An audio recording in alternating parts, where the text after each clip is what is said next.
Hi there guys, and welcome back to a brand new video here on the channel. My name is James, and today we're going to go ahead and sit down and talk to you guys about the recent Reading news.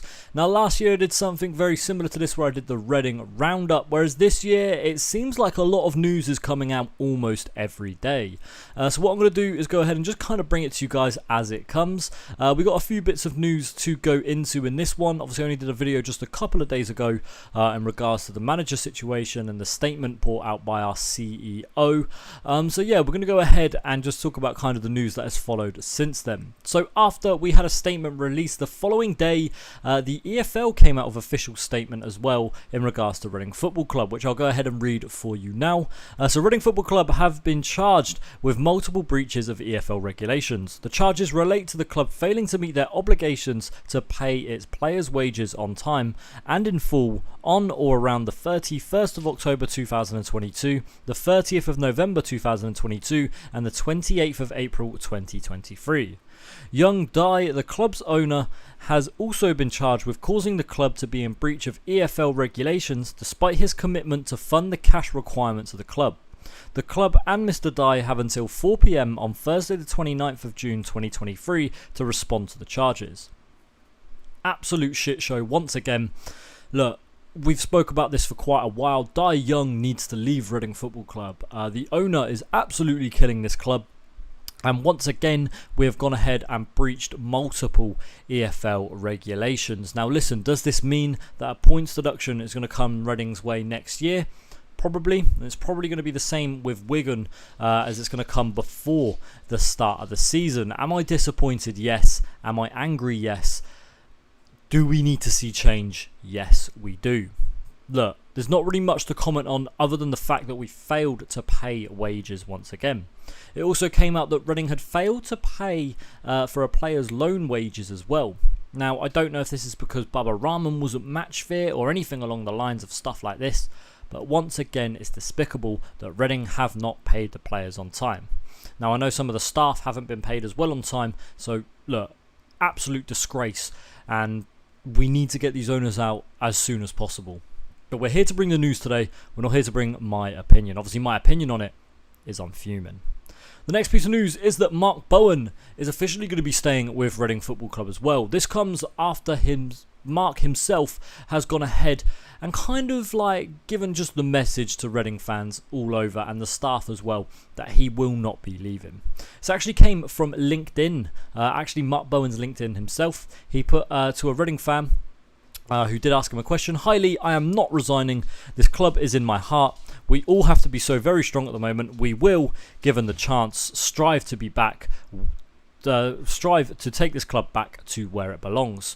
Now, look, it's a genuine LinkedIn message. This bloke could be lying, but an email has been sent round as well, according to journalists, that he is just not going to resign. He's committed, and he's officially saying that he is going to stay at the club.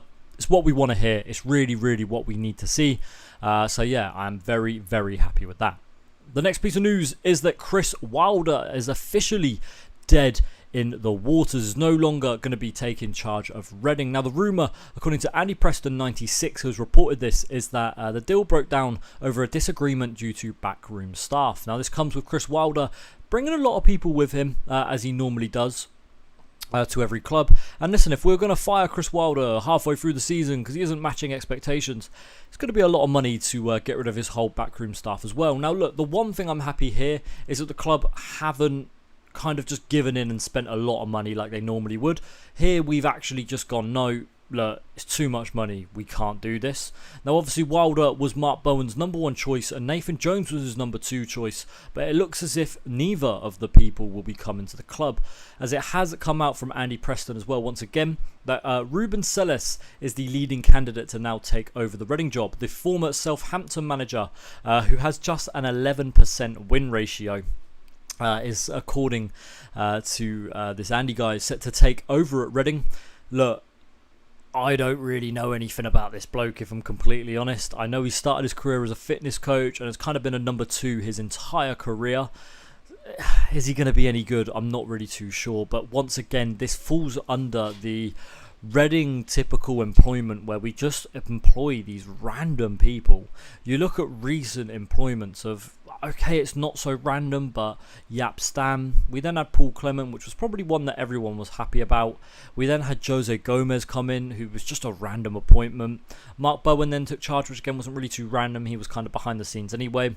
Veljko Paunovic then took charge, and then we had Paul Ince come in, and then like Paul Ince was then permanent, and we just haven't really had, and I saw this on Twitter, this kind of like manager that everybody's happy to see bring in. And I do feel like if Rubén Sellés comes into the club, he's once again going to be one of them managers that everybody just isn't happy with. It's not going to be someone that everyone's like, yeah, we're raring to go with Ruben, get in there, we're buzzing that he's in.